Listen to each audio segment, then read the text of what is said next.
Halo, saya Prajana Fieldi Maulidina. Di video ini saya akan menyampaikan informasi mengenai dampak COVID-19 di bidang pendidikan. Dampak negatif yang pertama, tidak ada pembelajaran di ruang kelas. Terhitung dari bulan Maret sampai bulan Desember ini, sudah 9 bulan semua pelajar di Indonesia belajar secara daring. Hal ini dilakukan guna menaati peraturan pembatasan sosial berskala besar yang dibuat oleh pemerintah agar dapat menekan penyebaran virus corona. Yang kedua, kesenjangan sumber daya. Saat semua jenis pembelajaran dari rumah dilakukan secara online, besar kemungkinan terdapat kesenjangan dari segi fasilitas. Banyak pelajar yang selama ini bergantung pada fasilitas pendidikan yang disediakan oleh sekolah dan juga kampus. Pasalnya, tidak semua pelajar memiliki fasilitas yang memadai, baik itu handphone, koneksi internet, bahkan listrik.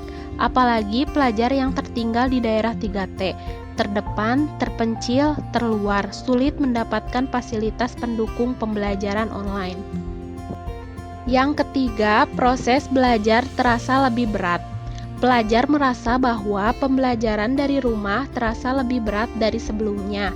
Ada baiknya jika sesi penyampaian materi juga diperbanyak, agar pelajar dapat benar-benar merasa seperti belajar dan tidak dibebani oleh tugas.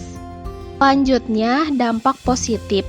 Banyak munculnya aplikasi belajar online. Percepatan transformasi teknologi pendidikan karena pandemi corona membuat berbagai platform meluncurkan berbagai aplikasi belajar online guna mendukung pembelajaran jarak jauh. Banyak munculnya aplikasi belajar online membuat belajar di rumah aja tetap dapat dilakukan dengan efektif. Aplikasi-aplikasi belajar online dikembangkan dengan penyediaan fitur-fitur yang memudahkan dalam melakoni belajar online. Yang kedua, memicu percepatan transformasi pendidikan. Pemerintah telah memberlakukan sistem pembelajaran jarak jauh. Sistem PJJ yang berbasis teknologi tentu mengharuskan lembaga pendidikan, guru, siswa, bahkan orang tua agar cakap teknologi. Hal ini memicu percepatan transformasi teknologi pendidikan yang selaras dengan penggunaan teknologi dalam pendidikan di era revolusi industri 4. Yang ketiga, banyaknya kursus online gratis. Kursus online gratis mulai marak di tengah pandemi COVID-19. Banyak lembaga bimbingan belajar memberikan kursus online gratis, atau ada yang memberikan dengan potongan harga. Yang keempat, muncul kreativitas tanpa batas. Pandemi corona membuat ide-ide baru bermunculan. Para ilmuwan, peneliti, dosen, bahkan mahasiswa berupaya melakukan eksperimen untuk menemukan vaksin COVID-19. Yang kelima, kolaborasi orang tua dan guru. Selama pelaksanaan pembelajaran jarak jauh, secara tidak langsung dituntut adanya kolaborasi yang inovatif antara orang tua dan guru, sehingga peserta didik tetap bisa menjalani belajar online dengan efektif. Selain itu, kolaborasi yang inovatif dapat mengatasi berbagai keluhan selama menjalani belajar online.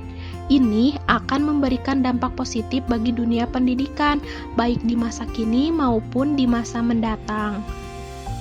Yang keenam, penerapan ilmu di tengah keluarga. Saat semua sekolah ditutup dan belajar di rumah menjadi kesempatan bagi peserta didik untuk menerapkan ilmu di tengah keluarga. Baik hanya sekedar membuka diskusi kecil atau dengan mengajarkan ilmu yang diperoleh kepada keluarga. Yang ketujuh, membangun mental positif. Dalam Energy Medicine, Dr. Herbert Spencer dari Universitas Harvard mengatakan bahwa lebih dari 90% penyakit tubuh disebabkan oleh jiwa. Ini disebut dengan psychosomatic disease. Artinya, jiwa berpikir dan mempengaruhi tubuh. Kita memiliki tantangan untuk tidak memberikan ruang bagi mental negatif berkembang. Sebaliknya, kita harus membangun mental positif agar pandemi corona tak dapat memberikan ancaman sedikit pun.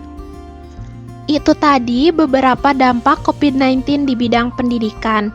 Kita harus menyikapi pandemi COVID-19 ini dengan bijak agar tidak merasa terbebani dengan adanya pandemi ini. Semoga bermanfaat dan sampai jumpa lagi.